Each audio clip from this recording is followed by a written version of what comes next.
Welcome, ladies and gentlemen, to Tuesday Night Live podcast from the range with your host, John G. Johnson. Hey, what's happening?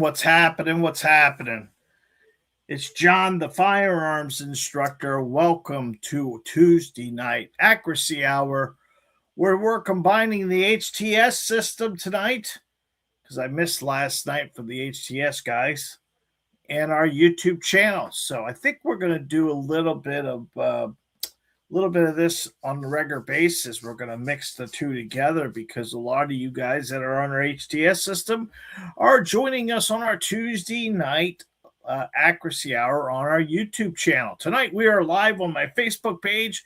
We are live on our YouTube channel, and we are live on Rumble.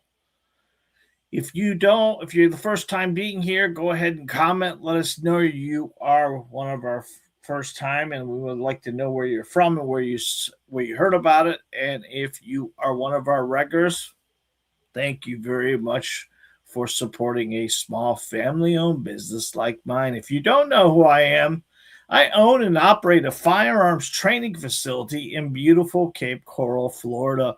We have a 5-lane indoor training facility where I specialize in you. I specialize in the first-time shooter. We put all programs and business stuff together for the first-time shooter. We have our master class. We have our HTS system, which is in our school community. We have our YouTube channel, and we have a lot of different stuff. We are a gun store. We are a gun range, and we are a training facility in Southwest Florida.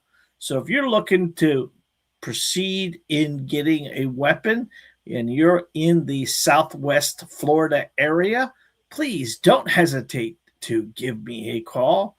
I specialize in the first-time shooter. We do some unique stuff, like we allow you to choose the try before you buy. Try before you buy is a good program for people who are new to shooting. They're not sure what they want.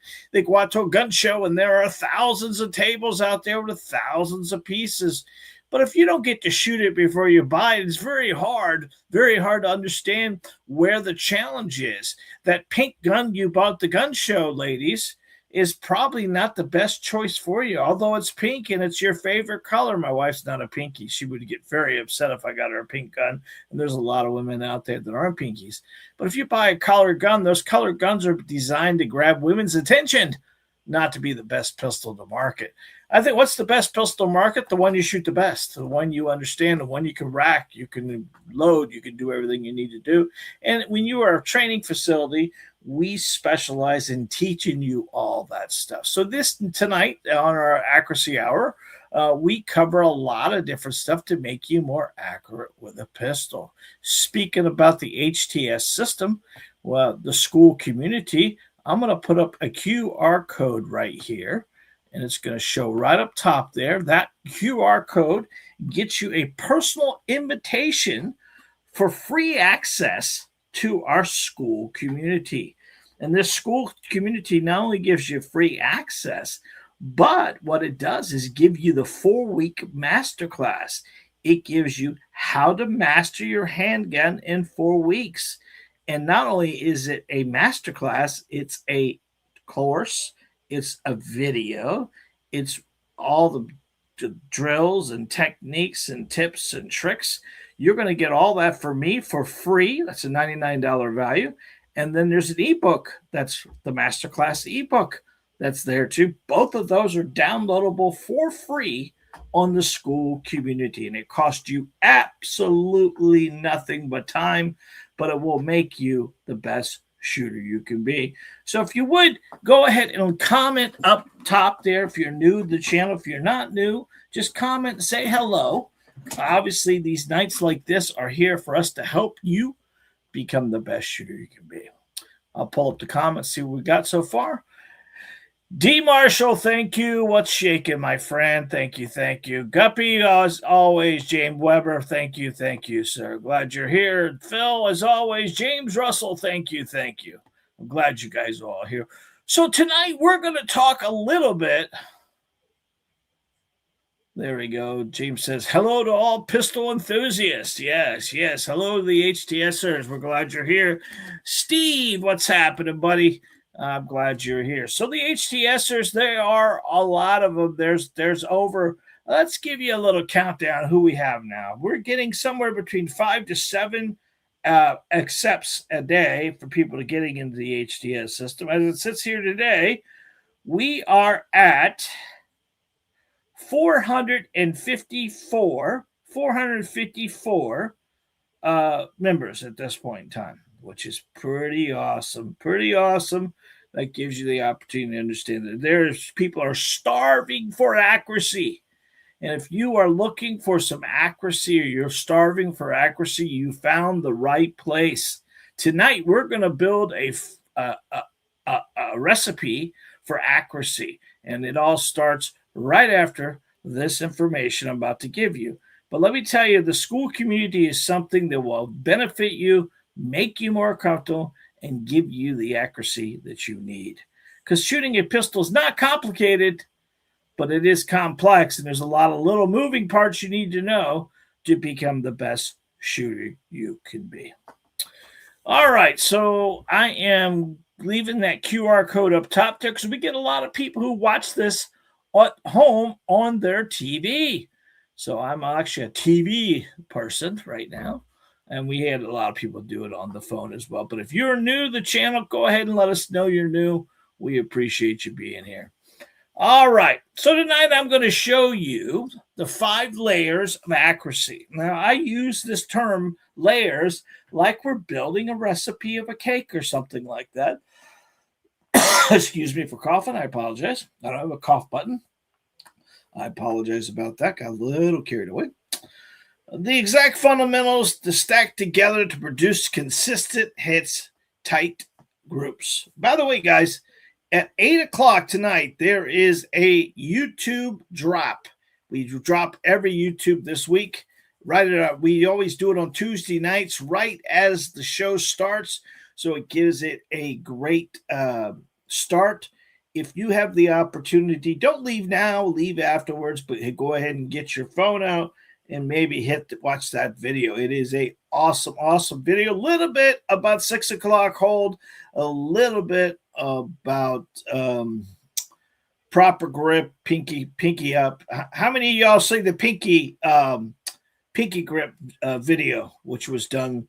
That is a phenomenal video. If you haven't seen that, those 2 YouTube videos are going to give you a good foundation. But YouTube video just launched here just a little bit ago. So that'll be available for you as we get done with this tonight. All right. So the main talk we talk about is when you're building anything, whether it be, yes, it was great. Thank you, James Russell. I appreciate you being here. The pinky video, that's a big, that if you haven't tried that yet. All right, ladies and gentlemen, people of power, I am going to show a dummy gun. This is a dummy gun. It is not real, is not live. Do not cut me off, YouTube. This is a dummy gun. I'm going to demonstrate something. This does not hold rounds. This does not work. This is for the powers to be. All right, so here we go. When you are grabbing a pistol, most people grab finger first like this. And then they do the same thing with their other hand and wrap in just exactly like that. Well, the pinky grip, what we talked about here in the video, is to start grabbing pinky first. And uniquely, what tends to happen with that is if you grab pinky first, you're closing your grip up on the firearm, which is in turn locking out your thumb on this side. So when you close your hand on this side, it locks out the thumb on the other side and gives you a more level pistol. And the more level the pistol is, the easier it is to return it back to the same sight picture. This is really why we want to concentrate mostly on 6 o'clock hold as best we can. If you're unfamiliar with 6 o'clock hold, that's when you have the target itself. And if you put your barrel in the center of the target, your sights are above your barrel. But if you were to take the center of the target and make it golf ball, golf tee kind of effect, where your circle or your dot or your 10 ring or whatever you're looking at is up top, and your front post is right here, like 6 o'clock hold. You're going to get more consistent point of aim. And with more consistent point of aim, you're going to build confidence because your bullets are going to impact where you're aiming. Little tip here for you. If your bullets are impacting below where you're aiming, well, you're doing some manipulation to the pistol. Your bullet should impact where your sights are engaging the target. And if they are not, then you're pulling, jerking, squeezing, manipulating, anticipating, or doing something to cause that bullet to impact low. Bullets should not impact low. They should impact where your sights are. If that makes sense. Okay, good. That's my public service announcement of the day. All right, so here we go. 5 layers of accuracy. And you can kind of add your layers as you go, but I think these layers are important for us because it gives us that true foundation to shoot the pistol properly. And I think this is the challenge for most students, is they just don't have the system put together properly.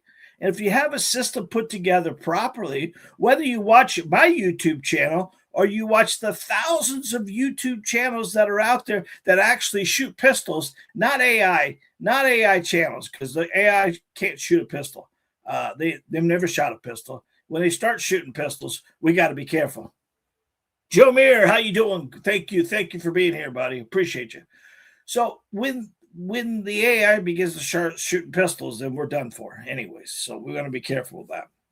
So we want to put together a good foundation. That's what the masterclass does. That's what all my YouTube channel does. That's what all the videos do. Matter of fact, there's 850 videos, 7.5 million views. That's the cool thing about this small guy like me working in a small area. Well, I say small. It's not small, and I touch people all over the world. The HTS system has students from all over the world working with us. We got people in Poland. We got people in Czechoslovakia. We've got people in Canada. We've got people in Brazil. We got people all over taking our drills, working our techniques. And we had one today from Paris. Guys signed up from Paris. Pretty cool. Thank goodness for the YouTube channel being able to allow me to understand what they're saying, because it comes in their native tongue, and then we are able to push the button and be able to. And I hope they can push the button and get my videos and anything. That's the cool thing about YouTube now. You can almost get them all done. Kurt Richards in the house. Welcome, Kurt. Thank you very much, buddy, for being here. I appreciate you very much. Kurt's one of our HDSers. He's one of the originals. Him and Phil Suttle are one of the original HTSers, man. They're old school. They're old school guys. We appreciate you being here, Kurt. Thank you very much. Thank you, Phil, for being here as well. These guys are awesome. So here we go. 5 layers of accuracy. Layer number 1 is foundation. It's the stance. It's the platform for the gun. If you really think about it, if you don't have a proper stance, it's very challenging to do anything. Last night the reason why I had to cancel my call is I don't know if you guys know this, but I am a USCCA instructor. Well, matter of fact, I am, Jacob is, my wife is, my oldest son is, and we actually do some of their CERT training classes. If you know what a CERT gun is, it's a laser gun that helps them understand. And these classes we put together, I say we put together, USCCA puts together, and through their agency, Jessica Brown. What's going on, girlfriend? Thank you for being here, Jess.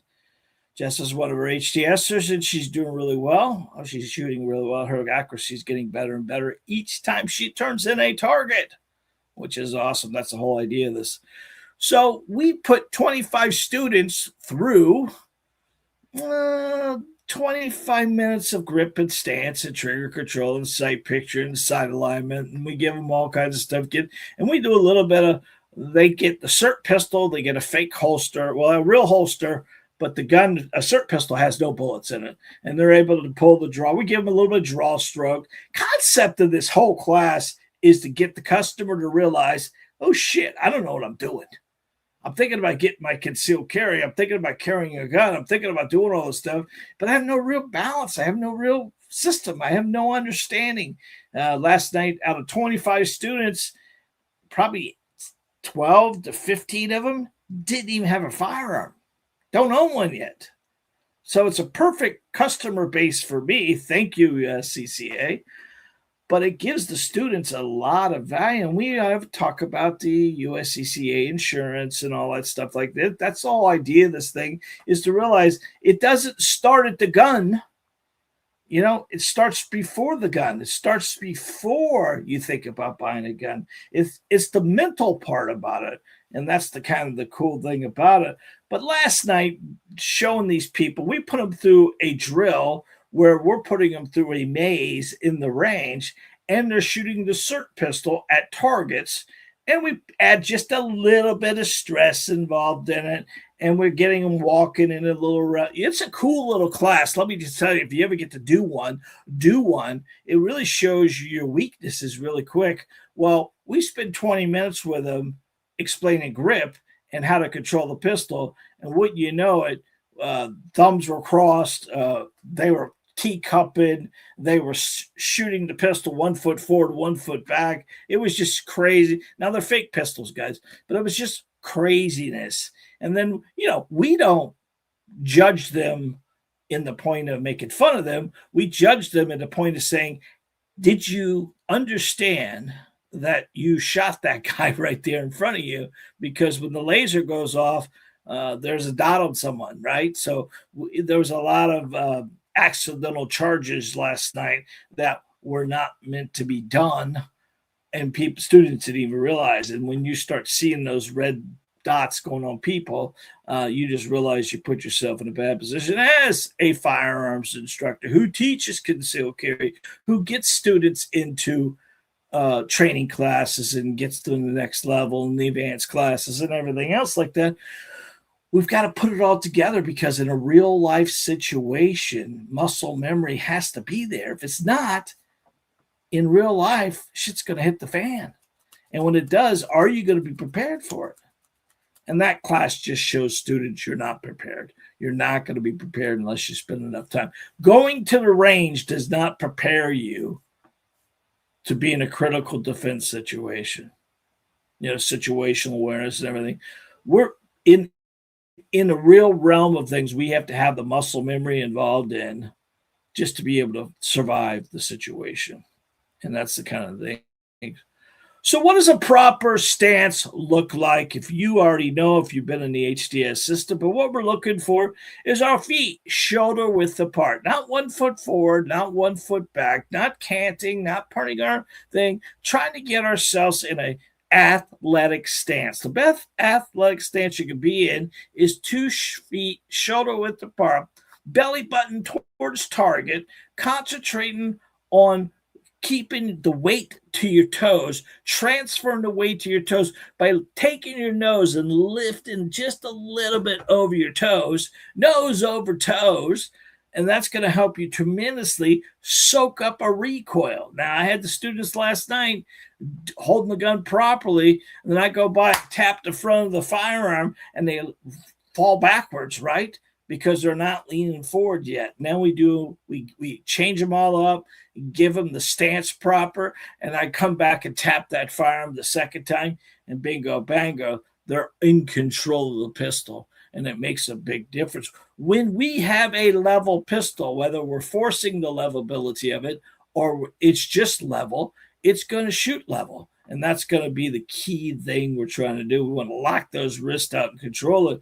When we have our knees slightly bent and shoulders just slightly forward over your toes, if your body isn't stable, the gun will move. And what we're trying to do is allow this gun to rise and fall back into our line of sight. Our job is to don't fight the recoil, let the recoil happen, but control the recoil. Don't fight the recoil, control the recoil. And this is going to help us tremendously if we get the proper stance on the scenario. Because if you think about when we're building a house or anything that we're starting to do, every foundation is so important. Because I've told you this many times before, Southwest Florida, they're building a house in every corner. I could throw a rock right now. Well, I don't think I could throw it that far, but I could throw. We turned our head 360 in driving in Florida. You're going to find new construction somewhere. And I've never seen any new construction home start roof first. Doesn't happen. So if you're standing with some weird stance at your feet, now this happens an awful lot, being a range officer, range master, the guy who cleans the toilets and the guy who's there large percentage of the time, I have to go back and remind students all the time, how do you plan to shoot the gun properly if you're not standing properly? A lot of ladies will have that 1 foot forward and 1 foot to the side, giving that old stamp looks thing. I think what happens there is no one's really taught them that, and that's kind of the deal there. So the first layer of anything would be the foundation. Think of the foundation of a house, think of a foundation of any kind of building structure at all, any roadway or anything else. The foundation has to be there and somewhat level. If it's not level, nothing's going to be level. And it just starts from there and rises up. Imagine if you have something uneven, just a little angle, and you start putting it up, the thing's going to go over to the side there. So next layer, I would believe, would be control, right? We need to control the grip. Grip control, it helps recoil management, and it stabilizes the handgun. Now, we always talk about the 2 thumbs forward. Grabbing that rubber gun again, guys. I have to say this all the time because I don't want them to freak out seeing a firearm to YouTube or anything else. But this is a rubber firearm, rubber training gun. But if you grab a hold of a firearm, right, and if you were to, this is kind of hard to do on the camera, but if you were to close your pinky first and then your second, third right there, boom, that grip goes up the gun. Does that make sense? If I grab here, here, and here, I'm pushing the gun in my back of my hand, right? But it's not going up. But if I go here, here, and here, now the grip is going up the firearm. And as it goes up the firearm and you've got your gun high on your tang and you've got that good grip right there, there it is right there. Now we got to take our other pinky, match it up with the other pinky, and go pinky, finger, middle, wrap, here, lock out, push it out in front of you. Now, what this does, guys, is it takes your grip from the bottom to the top. And if you're gripping the gun from the bottom to the top, your power is going up from bottom to top. And you're going to control the recoil a lot better. Check out that pinky grip video and watch the groups when you grab it the old way versus grabbing it the new way. Now, I be honest with you, a lot of instructors would never show you something they're trying, right? But I am just like you. I'm learning as we go. You know who I learn from? You guys. I learn from students. I learn from watching students. And I got it from a YouTube video, I'll be honest with you. And I don't know who the instructor was. I don't pay attention to him. I kind of scan through him and everything else like that. I get kind of, I can't help but not be biased. The guy was boring as hell, but uniquely what he gave you was so, I said, I got to try that, man. And when I went home and I put that thing together and I got to the range and I pushed it out in front of me and I locked that gun out and I drove my chest muscles and I covered a quarter, I was like, whoo, whoo. It was crazy how tight the group was and how it came back to the sight system every time.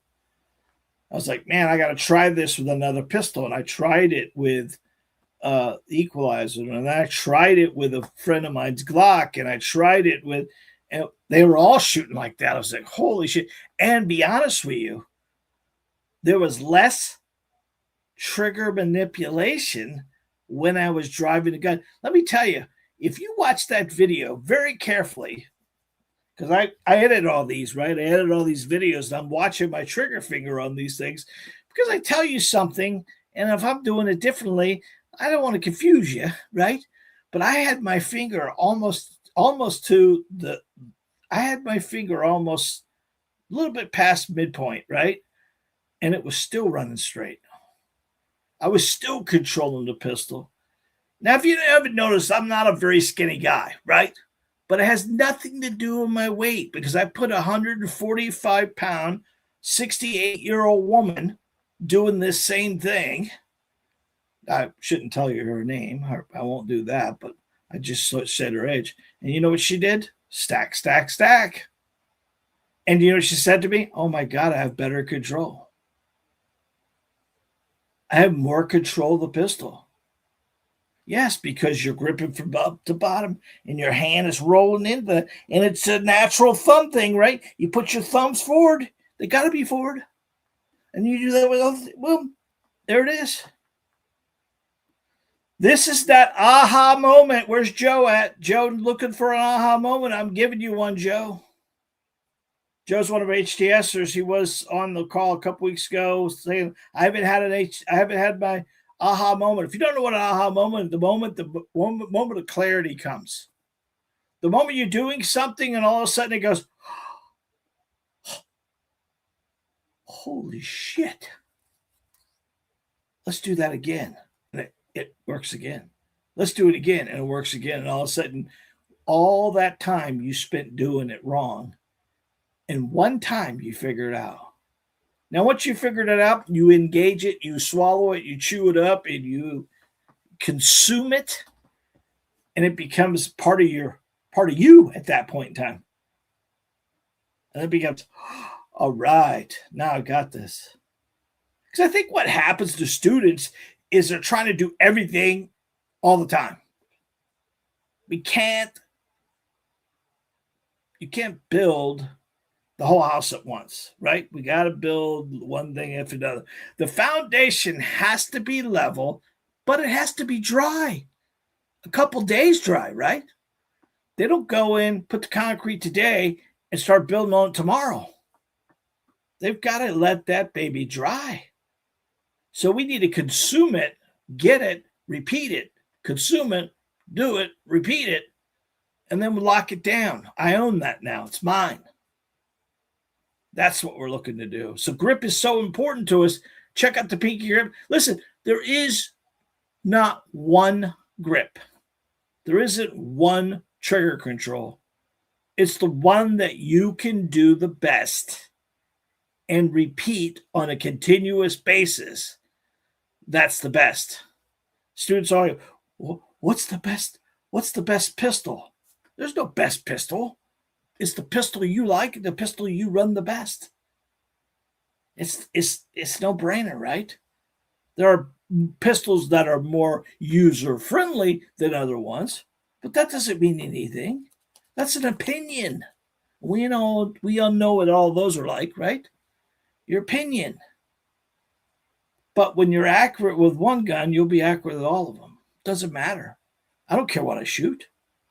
Once I understand the trigger control and how I hold the pistol, this pinky first grip changes the game. Just like front sight focus changes the game. Now, once you put those two together and you get a good foundation, oh my gosh, what's up? Now you go from groups to groups. When you're impacting the target where you're aiming, no problem, guys. That's our job, really. Because it's not about bullseyes, right? I'm not teaching you to be a bullseye shooter. I'm teaching you to be a defensive accuracy shooter. I'm teaching you to be confident with a pistol. You know, I'm teaching you to understand what you have to do to win. To win. Win what? Win. Win the fight. Win the range. Win the challenge. Win the target. Uniquely, I'm teaching you what you're doing wrong. If you can identify what you're doing wrong, which I think that's the biggest asset a firearm constructor can give you, is they are able to identify what you're doing wrong and fix it or help you identify it. Because you could shoot all you want, years and years and years of bad shooting. You keep doing the same thing over and over and over again. It ain't going to get any better, I promise you. You're going to get those flyers more and more and more because you're losing your power. I think this is the biggest thing. I think pinky grip up gives you more power on the firearm.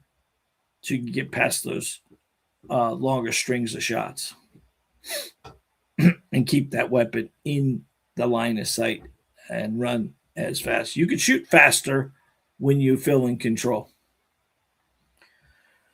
Because we talk about the trigger, there's a pull and a press and all that stuff, but realistically, it doesn't really matter if you're controlling the pistol. We can identify pull pretty easy. I could take a brand new student, never shot a pistol before, third magazine, they could feel a bad shot versus a good shot. So a person who's doing that's never shot a pistol before, you should be identifying what you're doing wrong very quickly. There's a tell, guys. It's the hole in the target. That tell tells you what you're doing wrong. If you're engaged in a target shooting to the left, which is common for right-handed students, there's a tell there. Something's going on, mostly grip. Mostly losing control of grip. It's as easy as get the gun over your nose versus over your dominant eye, right? If I got the gun over my nose, here I am right here, versus over my dominant eye, there we are right there. There's a big difference. If I got it over my nose, I'm already shooting to the left. I put too much finger gun, I'm going to shoot more to the left. And then if I pull the trigger versus press the trigger, I'm going to throw it to the left, right? A couple of days ago, a week ago, I took a target and I just showed you guys the guy was shooting high on this. It was a week ago video, I think it was. And I was just trying to help the students who were watching these because it was a Monday morning. I kind of looked at the target and I said, look at this. This is a good education point for us to get students who are shooting high. And why are they shooting high? Because he was entering the center of the plate. And these were all high left targets. If you're a right-handed student shooting high and right, you're more aiming in the center of the target, which putting your barrel in the center of the target and not floating your sights together. You are focusing, but the gun's more in this angle. If the pistol's in this angle, it's only going to shoot high. It has to be in this angle, right, which is level. And tactically, if you think about it, the front sight and the back sight needs to be level. I don't care where it is in your line of sight up here, right? If it's here in your line of sight and you need to look, you need to bend at your waist to get it there. This keeps your arms straight at all times. All right. Number 2 is group grip, right? Strong supporting hand pressure. Where's the power? Where's the power in the hand? These 3 fingers are holding onto the firearm. These 4 fingers are gripping the firearm. Pinky up, you're going to take your power up the firearm, and you're going to keep that weapon level. Thumbs forward. Don't bury a thumb. Don't This is a big challenge for most students. So when they take this thumb down and they grab thumb over thumb just like that. This causes a lot of problems and torquing of the firearm. We want to make sure our thumbs are forward. And when you do this grip here, you've got more skin on this firearm than you need, right? But if you take this thumb and bury it and put this thumb over top of that, you think you're applying more pressure to the firearm. You are, but you're applying pressure that's going to cause the firearm to roll off to the left because you're torquing and thumbing the back side of the firearm so it goes like this when it fires. When we do thumbs forward, wrap our hands, bring our hands high up on the trigger well, wrap in, finger off the trigger, just like that. Now you've got a good solid grip. You want to be very careful that you fill that gap right there. This gap right here, oh, you can't see it. This, okay, John. This, I'm going to grab the wrong hand. This is important because if I grab here, I want to make sure I fill this void and have no gaps in the handgun itself. Because if you give yourself gaps, that's where the power is releasing on the grip. Remember, I told you a firearm is a bully, and if you give it something, it's going to take it. So we want to control it the best way we can. And that second layer is so important for us because it's only contact we have with the weapon is 2 points, right hand and left hand. And technically, the right hand, most people who are right-handed think they're going to control the pistol more with their right hand, and that's not what's going to happen. You're going to have 40% grip here, 60% grip here.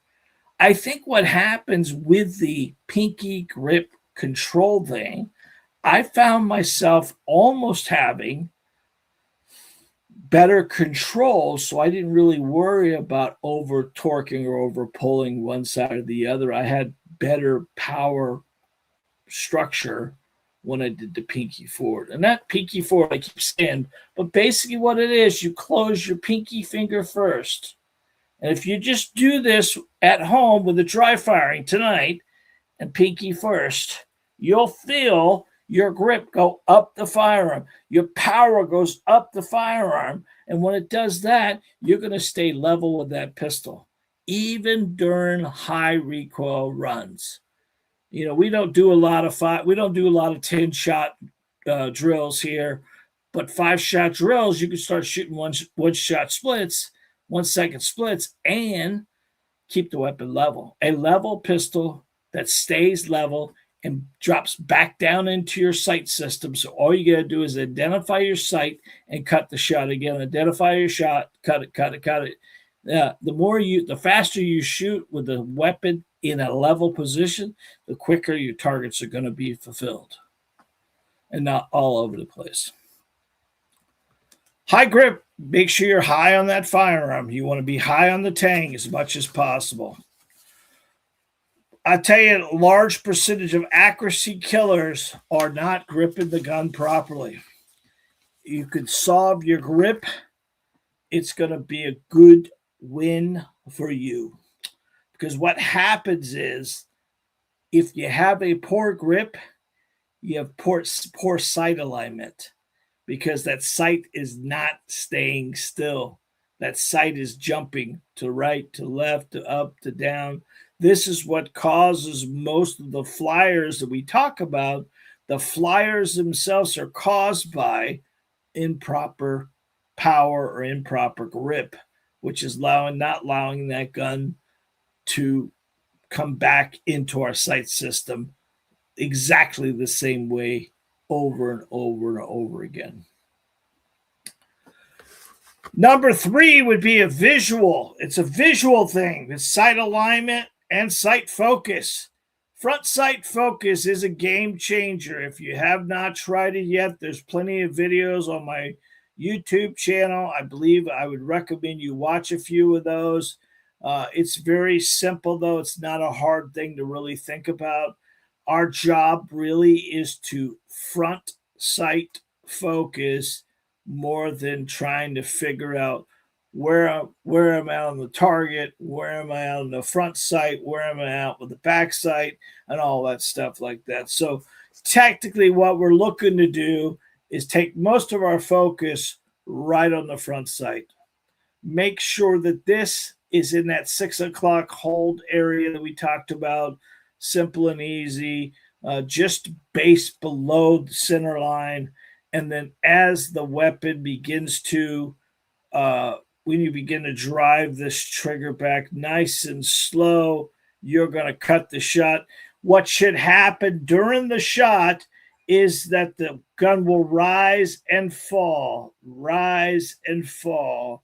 And if you kind of get yourself that good pinky grip like that, it's going to, and it's going to not move much at all. Check out that video. I would highly recommend it. I put 4 in the same hole. I did pull one. I promised you guys years ago when I started this channel, I don't edit. I don't fake things. I miss. I'm just like you. I don't try to be, I don't over edit to make sure I'm the best marksman I can be. Listen, I have the challenges. I have the lefties. I have all that stuff. I'm solving my problems. And then when I solve a problem and I think it's something I want to show you guys, like front sight focus. I've been teaching front sight focus for years, just never did it. In what, about a month and a half, 2 months ago, I had an aha moment. And I went, holy shit, that was a good group. And I went, holy shit, that was a good group too. And where's the lefts at? They're not there. And all of a sudden I realized, oh, it's jackass. You're not front sight focusing. Pay attention. You're teaching, you're telling your students to do it. You need to maybe devour some of the stuff you're trying to teach people. And that's what I did. And the moment I started telling the students about it, I mean, there's the HTSers, you should see some of their targets, where they started and where they began. I mean, Phil and Kurt and, James and all these guys, when you can really, Jessica, when you really see their targets from the very beginning. That's the whole idea of the HTS system. I give them a target in the beginning. That's a 8-inch paper plate, no actual target base, just 8. I give them 25 rounds. I say, give me 25 rounds in this target. I don't tell them how to hold it. I don't tell them, I watched week one. Week one helps you with the hold. Week one gives you some foundation, but then we start getting into front sight focus. We start getting on that week 2 and watch their targets go from this to this, in 1 week. I mean, it makes a difference. I'm doing students in an hour. I'm taking them from, they can't even hit a target, 3 yards, a 6-inch paper plate, and they're nowhere near it. To within the 3rd magazine, they're in the plate, and they're stacking them. And that's not that I would like to say that's all me. Sometimes it's the firearm, sometimes it's the student, but they got to understand what they're doing wrong. So we got to make sure we understand one thing important on our sight system. Sight system, we need to know our dominant eye.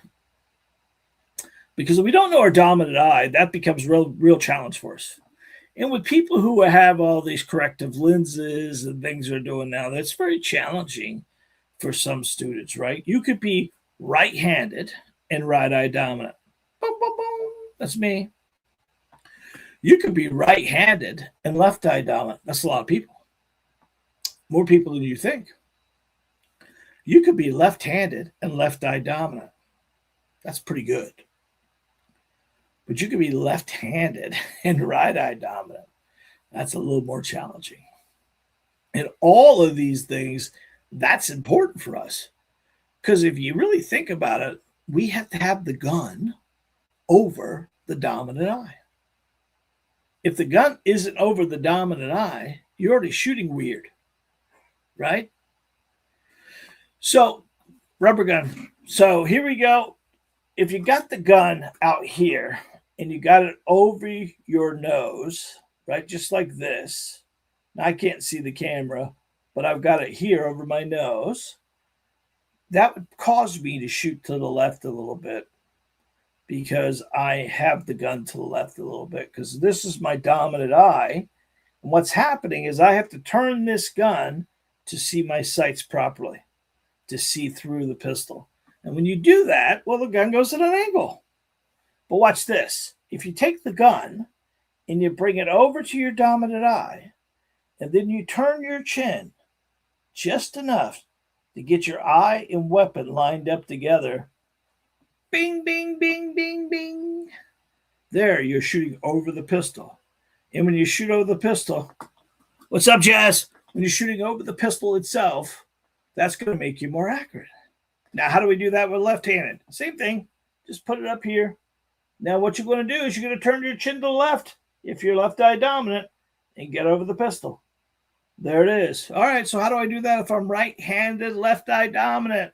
You bring it over to your left eye and you turn your chin to the left to get over the pistol. Same thing, left-handed, right eye dominant. Turn your chin to get over the pistol. And once you've lined the pistol and the eye together, you're shooting over the pistol at least. And this is going to make it more important for you.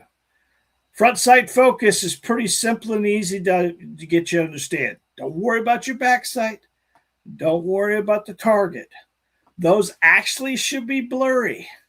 Your front sight should be super crystal clear.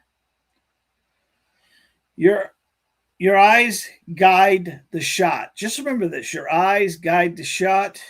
We need to make sure our eye is focusing on something. We cannot focus on the target, the front sight, the back sight. We can't do it. Our brain can't do it. So we want to focus directly in that 30 inches out here in front of you, making sure that that shot is crystal clear as best you can. And if that shot's crystal clear and sharp and center of the rear sights, this is the key thing, right? A level pistol has to be level. We can't focus on that front sight if the back sight's lower than your front sight. So what I tell students a lot of times, don't worry about the pistol being this front sight being in the middle of this. Just make sure that the top of this is no higher than this. The top of this sight is no lower or higher than this. And that'll make a difference. So if I gave you this and I said, this is a level pistol, this would be higher, which would impact high. This would be lower. It makes perfect sense for you, right? The challenge is most people don't use their waist to aim a pistol. They use their wrist to aim the pistol. And when you start using your wrist to aim the pistol, that's where you get those crazy ass angles that you don't want. We don't use our wrist to aim a pistol. Matter of fact, if you're locking out your wrist and your pinky up and you're doing all this stuff, how can you bend your wrist? You can't. So if you lock your wrist out and you push out, like I told you, gentlemen, use your chest muscles to control the weapon. And I tell women, you push and pull. If you're pushing and pulling properly, ladies, how can you move? How can you bend your wrist? You can't. You're giving something away. That's what's causing the inaccuracies. That's what's causing the lower shots. Remember, the gun wants to go in the center. The gun wants to go level. You're forcing it not to go level. You're muscling it to a certain situation. And then when you physically think about front sight focus, it's very imperative that your target should be blurry. The target being blurry, and I kind of always talk about 6 o'clock hold. If you're using a circle, you want the circle to be blurry and your front post to be crystal clear. And it actually should be at the 1/3 of the circle. Or I say golf ball, golf tee. Think about a round circle and your front sight being right at the base of it. And this will give you more consistent point of aim. And with consistent point of aim, will make you more accurate and let you follow through for the next shot. Remember this, if you can, for me. Your front sight is where your front sight is when you trigger brakes is where the bullet is going to go. Right? So if I cut the shot and the weapon's at this angle, where's the bullet going to go? Where's the bullet going to go? Where's the bullet going to go? And this is kind of important for us because too many people get caught up on stacking bullets or bullseyes versus repeating the process and impacting the target. I think it's imperative that we trust our sight system to impact where we're aiming. And a lot of challenges for students is they don't impact where they aim. They shoot below their line of sight. And if you shoot below your line of sight, you're doing some manipulation of the firearm that you may not realize you're doing. But if you get a good positive grip, maybe you try the line drill, that's that black electrical tape up here in your line of sight, and start shooting that line on a regular basis. That's an aha moment for you because that tells you how much manipulation you're doing. If you're aiming at that black line, you hit the black line or above the black line, well, then you're doing okay. But if you're shooting that black line and they're all landing below inch and a half, maybe 2 inches below the black line, then you have got the gun at an angle and you're engaging the trigger probably a little aggressive, if that makes sense. All right. Number 4 is mechanical. Mechanical means trigger control, basically, right? We've all,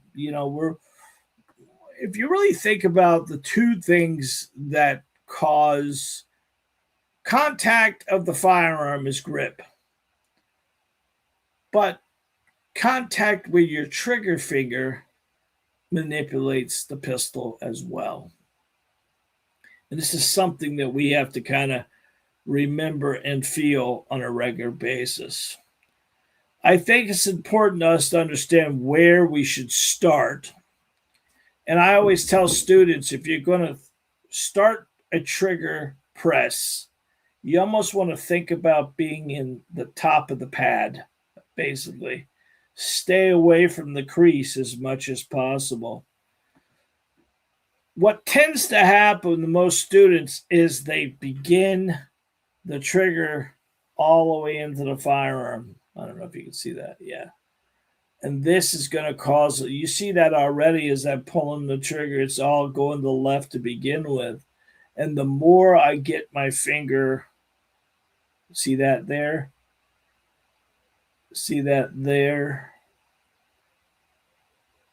Now I just engage the trigger exactly the same way.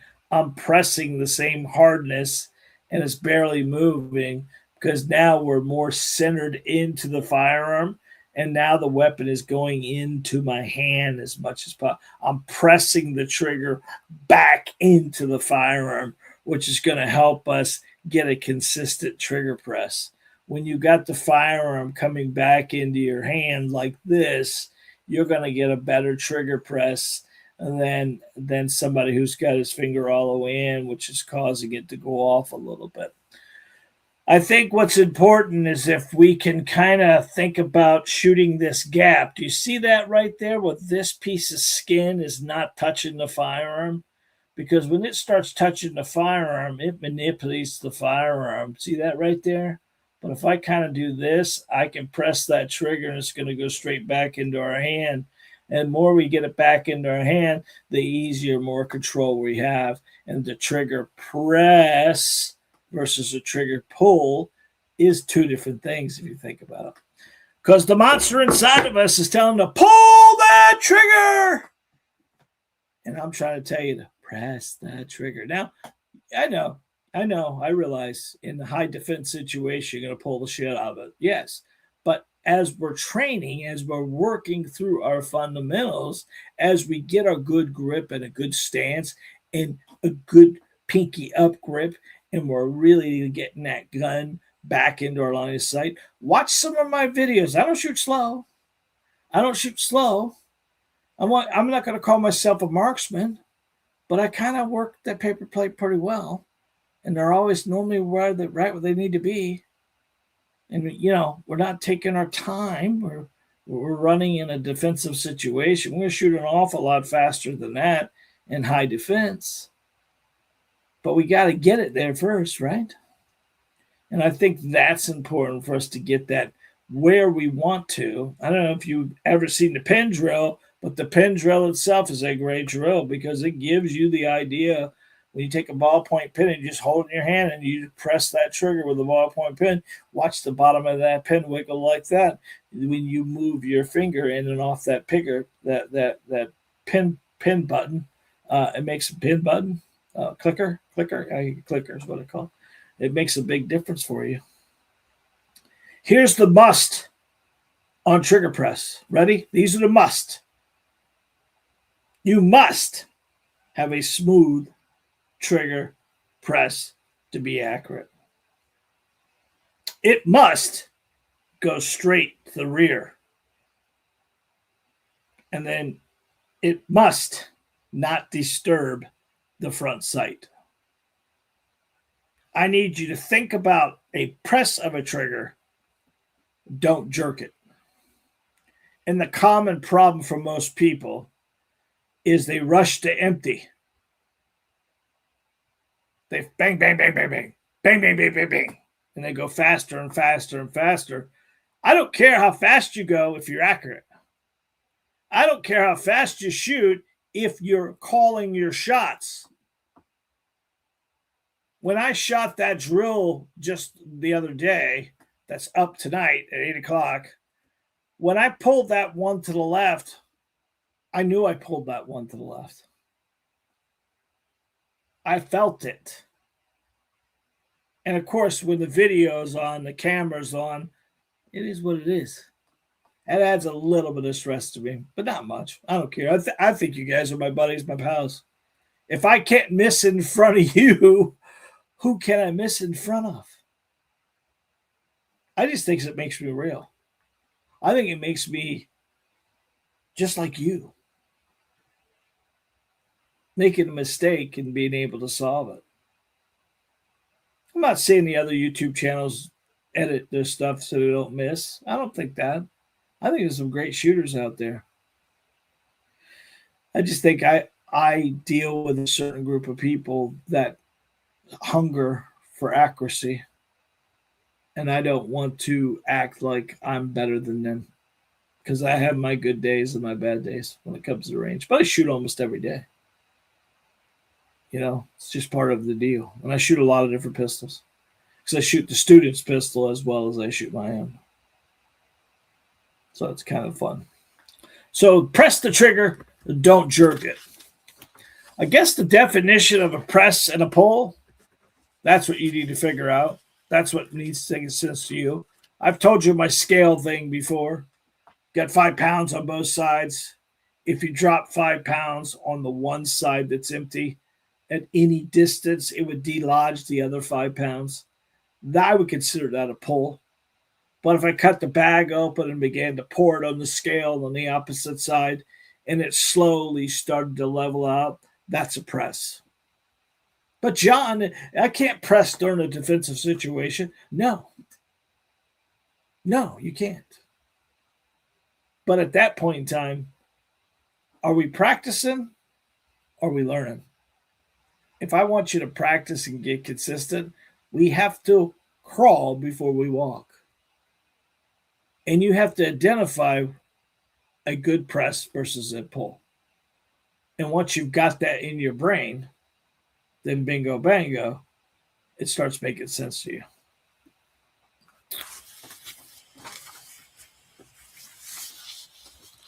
Layer 5 that I feel is discipline. And discipline comes in a lot of different ways. I asked the students today from the HTS, and I got some great comments. Now, keep in mind, some of these students have been shooting an awful long time, and some of them are just started. And I kind of just went through a thing. I said, this is the question I gave them today. I said, what is the HTS giving you that you could pass to a new shooter? We got 21 comments, which is pretty awesome. I won't call out people's names, but so we got Sam, who gave a proper grip. He could teach someone a proper grip. Way to go, Sam. Kurt said, shooting isn't complicated, it's complex. I've been saying that a while. Kurt said that. Thank you, Kurt. I thought this was good. Phil came up with one. Phil said, go to the range with a purpose. This is what the HTS does for you. You get into the VIP or the premium program, you get a drill a week from us that you can take to the range, take your pictures, send it in, and let the community help you understand what you're doing wrong. It makes a big difference. Dennis said lining up your dominant eye with your sights was his aha moment. Way to go, Dennis. Robert Stacy, both eyes open, no regrets. There we go. Scott, level gun shoots level. Sounds like me. Awesome. Bonnie is one of our first HTS members. Bonnie is a young lady. She believed in it from very beginning. She was our first HTSer. And Bonnie said, front sight focus. And then so did Kevin. Kevin said front sight focus. And then Sam came back with one. He said, you must dry fire more than you live fire. It will help your body be confused a little bit. Focusing on that front sight. Don't slam the trigger. It takes time, but you'll get there. That's exactly what I told him in one of our meetings. A lot of these guys get frustrated at the range. If you aren't frustrated at the range, you are not challenging yourself. If you're not challenging yourself, what are you doing? Range time should not be easy. Range time should not be easy. James said accuracy isn't luck. It's a result of calm thinking and discipline fundamentals. Thank you, James. Jennifer came up with one. She said, don't put your weight on your heels, bend your knees, and get your booty out. She didn't say that, but yeah. Put the weight on those toes. And Pete said, PRESS. You know what that is? That's the cadence on how to press a trigger. When you start with P, you put your finger on the trigger and you begin to apply pressure as you're spelling the PRESS. And then that somewhere between the first S and the second S, the gun should cut. That would be a proper trigger press. And then and Joe said, there's Joe. Joe said, slow down, baby. Joe has a problem of speeding through to the last shot. It's not about shooting 50 rounds. It's about impacting the target 50 times that you're happy with. And this is the key thing. So discipline is so important for us because we have to understand what we have to do. And one of the things that challenges most people is follow through. They're not following through. They're not confident enough to know when the gun goes off. You must do a few things. And one of the most important things is not to look over the pistol to see your impact. If you're looking over the pistol to see your impact, or what we call prairie dogging, then you're doing something wrong and you're not confident. This is what you must do when the gun fires. You must keep your sights on the target. You must maintain a positive grip through recoil. If you are a regripper, not a regifter, this isn't Christmas time. I said, if you're a regripper, where you have to regrip the firearm every time you shoot it, then you are not getting a proper grip on the firearm. This is where pinky first is going to give you more power. You need to give yourself enough power to get through 5 shots. This is a challenge for a lot of the ladies that don't have the power in their hands.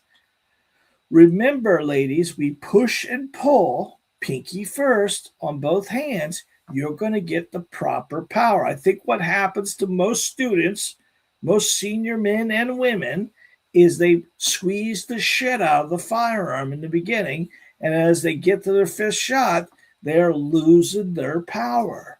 So we don't need to put that much pressure on the firearm. We need to give a consistent grip to the firearm to get you through the 5 shots. You know that better than I do. But if you are regripping the firearm during each shot, what that means is you're doing this, then you are not holding on to the proper firearm properly, and that's going to cause a lot of our accuracy issues. So we only regrip after we put the firearm down. This is going to give us a maintain grip pressure through the 5 shots. We've already solved one of the problems of shooting a 10 string or a 15 round string at the range, because we know that we can control the firearm through 5 shots. I can, you can, almost everybody can. Well, the challenge is we get to 6, 7, 8, 9, 10, 11, 12, 13, 14, and 15, 16, 17, 18, and whatever you're going to shoot. There's where all those are going to go where they want to go, because you're not controlling the firearm anymore. So whether you load your magazines all the way up, but only shoot 5 rounds at a time, which I don't think that's a good idea. I want you to shoot 5 shots, bring your target in, identify those 5 holes, get your marker out, mark those 5 holes, find what's going on. If you mark all 5 and mark 1, 2, 3, 4, 5 in one color marker, then you do the same drill again, and you do the 5 shots again, you mark in a different color marker, you're going to start identifying a pattern. If your first shot is always down and left, and then 2, 3, 4, 5 are all right where they need to be, well, you're rushing your first shot. If you get 1, 2, 3 are all where you need to be, and 4 and 5 are rushed, they're going to be all over the place. You're going to start identifying this stuff. Now, that right there is a power band problem.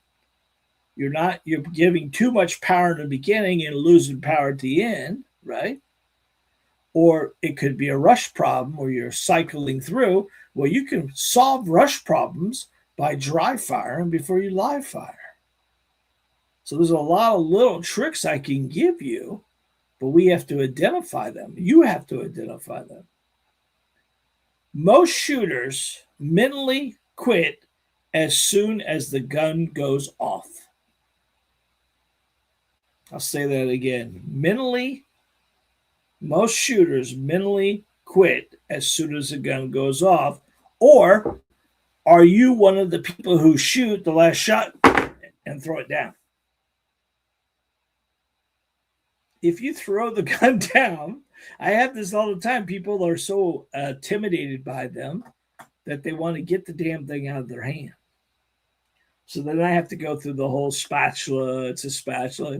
It's a tool. It's not a deadly weapon. And we have to give the brain in a little bit here. Hey, listen, what is this? Oh, it's a deadly weapon. It's a deadly weapon. Well, it is a deadly weapon. What can it do without you? Nothing. Can it load its own magazine? No. And it's not their fault. They've been brought up. They've been people's houses. Whatever it is, they've been told by their whole life it's a deadly weapon. That firearm will not do anything without you. I understand about the 320s, guys. You don't have to mention them. But most quality firearms will not fire unless you pull the trigger. And if you're educated enough to understand all that, then it becomes a real issue, a less issue for you. And now you're running the tool. That's what we need to do. We need to run the tool not run a firearm.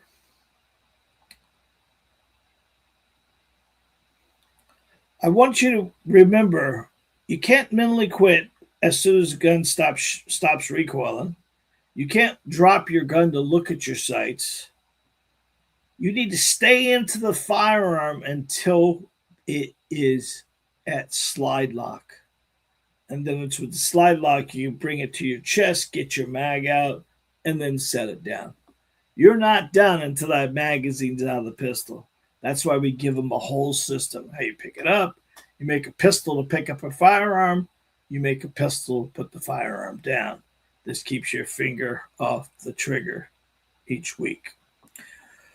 So I wanted to give you something to practice. I think this is kind of nice, and it's going to be a unique thing. I'm going to do a video on this in a week or so. This is 5 shots at 5 yards. Okay, you do this at your distance, but we're going to focus on one layer at a time. Now, this is going to take you a little bit of target, a little bit of shooting here, but I think this is going to be a fun thing for you, because I want you to focus on the 5 things I gave you today.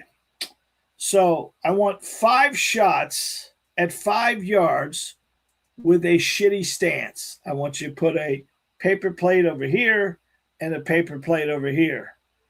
And I want you to give me 5 shots on paper plate to the left and 5 shots on paper plate to the right. And I want you to have a crappy stance. Well, you could be leaning forward. You could be 1 foot forward, 1 foot back. You could have feet together. You could have them wide apart. No, I don't care. And shoot your 5 shots on your left target and 5 shots on your right target. Then we're going to do grip. You're going to get a bad grip on left target, good grip on right target. And then shot 3 is going to be sight focus. I want you to sight focus. I want you to do what you've been doing normally, and then I want you to do front sight focus on your third shot. And then number 4, you're going to do bad trigger press, good trigger press. Let's see, bad trigger pull, good trigger press, and see the difference in that. And then number 5, you're going to do 5 shots with a crappy follow through. Maybe you just drop the gun a little bit, and then 5 shots with a good solid. What this follow through means is you're going to keep the gun in your line of sight through the 5 shots. Now, you can repeat this twice if you'd like. I don't know if you need to do that, because you should be, most of you, your left target should be, if there'll be some bullets that won't be on your paper plate, but there will be, most of your bullets will be on your paper plate on the right-hand side. This is going to be a fun drill for you, because it's going to educate you on why this thing is so important for us. Now, I'm going to put this up on the school community, and I'm going to put it up in our HTS stuff for you to try. I think it's kind of fun. It'll give you something to do. All right. So it's 5 shots total at 5 or 3 or 7 yards, whatever you want to do, whatever you think you can conquer. And you're going to give a bad stance and a good stance, a bad grip and a good grip, a bad sight focus, front sight focus on 3, trigger press versus trigger pull, and follow through versus not follow through. And this should educate you on what's good and what's bad. So I thought I'd talk one last thing about the handgun training system and why it's so important. The QR code is right up there if you're watching this thing. And I want to personally invite you to become an HTS member. The HTS school community is the greatest thing I've ever done. I've got a lot of great people throughout the world. I'm able to touch people throughout the United States and the world and help them become the best shooters they can be. This is something I've always wanted to do, and it's really brought me a lot of joy. It's not rocket science what we're doing, but the more we can actually work as a community together help each other. I'm so proud of the group we have right now. We have new students that jump in here, and we got the community that welcomes them with open arms. There are no smart asses. We don't put up any of that stuff. They're gone in a heartbeat.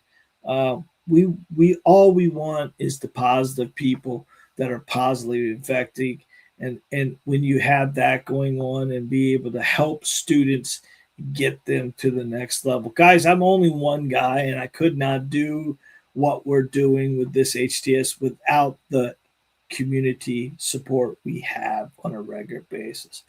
So if you'd like to get into the HTS system, it's in that QR code right there. It's in the links down below in this video, is in this live as well. It's there. What you're going to get from us when you get into the masterclass is one, the community. You get drills, live training, the full masterclass, the 4-week masterclass. When you join, you're going to get an ebook. If you're in a premium or VIP, we do have upgrades. We're not a nonprofit, if that makes sense. I do a lot of this stuff for gratis because I want to give as much as possible.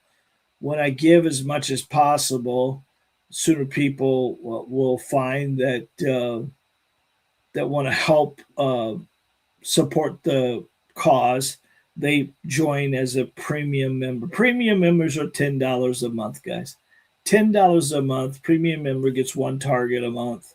VIPs are $28 or $270 for the year, and you get one target a week from us. I guess the premium and the VIP are more access to me. Now, Monday nights, we have our HTS call. That HTS call is done through the first Monday of the month. We get everybody on the call, all the new members, everybody.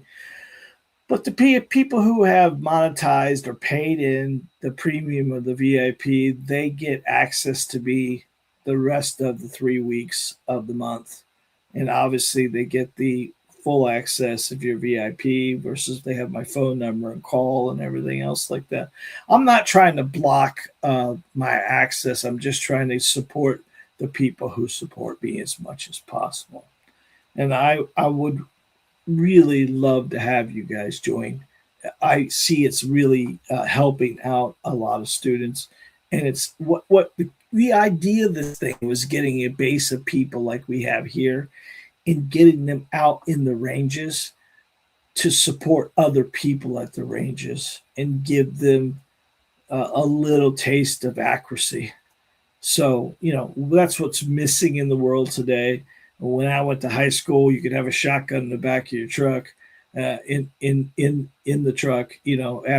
After high school, we go dove hunting, and the principal and everybody be there. You can't even say the word GUN in school nowadays. And people blame that for a lot of stuff. I think we need to bring back the goodness of the world, if that makes sense. And if it's a bunch of community people like this that all have 2A and all have all that stuff in their brain about it and realize, the world is not getting safer. It is getting a little bit more crazier out there. And you able to defend yourself is probably an important thing. The firearm is your jumper cables, your first aid kit, or your flashlight, guys. Better to have it, not need it, not have it. But one thing funny is you're not forced to take any training classes at all to purchase a firearm in Florida, for instance. I don't think we need to force training on anybody, but I would tell you that you can't buy a motorcycle in the state of Florida without taking a full accredited class. You can't drive a motorcycle on the roads of Florida without being qualified, but you can surely buy a gun. And again, I'm not forcing training on anybody. I don't think that's necessity. I think the firearm becomes your equalizer at a certain point. Who needs the firearm? A 21-year-old kid or a 65-year-old man that has a little bit of more dexterity issues, and maybe they don't walk as well as they should. The lions don't go try to get the head bull in the Serengeti Plains. They hang back and find the weak in the old. So, and putting some kind of high bar effect, saying you don't pass this class, you don't get a firearm. That's a Second Amendment thing. I don't think that's a necessity. A lot of the old guys have been shooting a long time, shooting revolvers, no issue. I would just tell you that technology has changed an awful lot, and you getting well prepared and understand what you need to do is your job. Because the cop's job is to draw the chalk line and write the report. Just make sure that chalk line isn't yours. And the more you can think about having something to your protection, because the sheriff's department here in Lee County is all over. Cape Coral has a police department, but those guys are after the fact guys, not during it. We carry a firearm because a cop's too heavy to carry. So just remember that, please.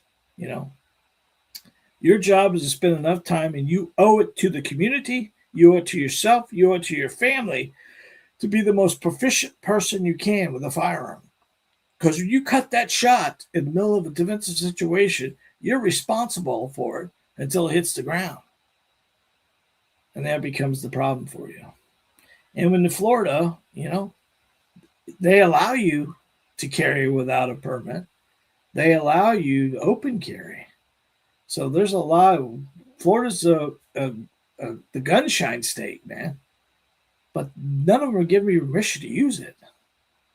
You just got to know all the laws and regulations to best of your ability.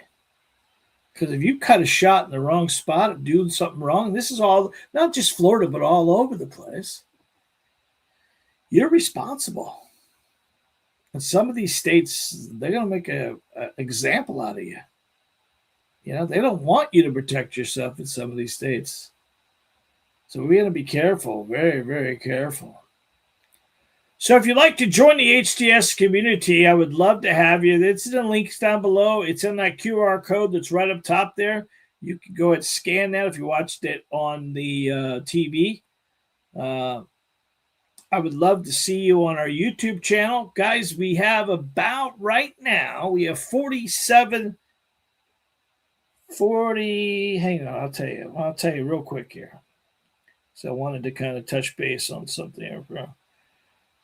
There are 46,400 subscribers. And we actually are getting somewhere between 144 and 150,000 views per 28 days. And only 11% of people are subscribed to the channel.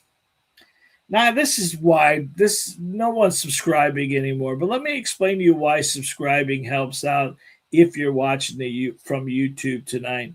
Subscribing does a couple things. One, it costs you nothing.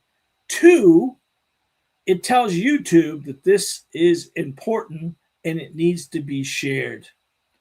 And I think that's the key thing. And then three, when I put something out, whether it be a YouTube video, whether it be a short, whether it be a long form video, you'll be the next to know.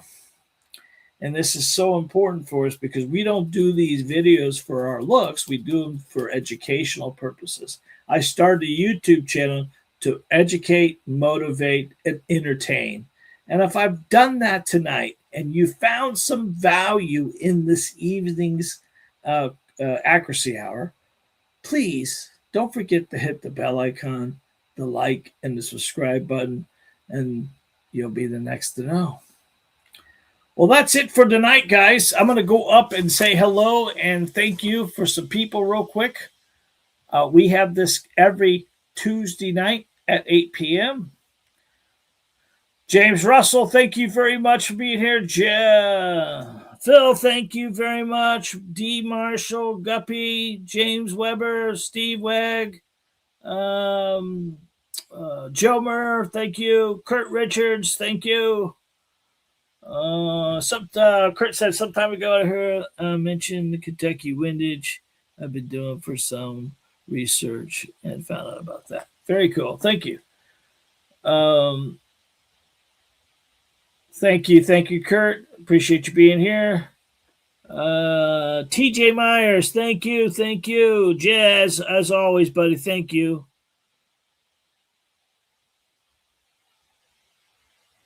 Proceed America, cheeky fella, thank you very much. James B. Mark. Bonnie Sue, there she is. I knew. Thank you, Bonnie. I appreciate it. Bonnie Sue. Bonnie was our first HCS member. I appreciate her. Very cool. Very cool. Well, good night, guys. God bless. We'll see you, if God willing, next Tuesday night for another Accuracy Hour where we come with you and we give you some information. If you found some value and you would like to share this with somebody, please do. Rob Bomber, thank you. I'm glad you're here, Rob. I really do. I appreciate that very much. We had a good night tonight. It's time for bed for me. I appreciate it. Good night, guys. Love you.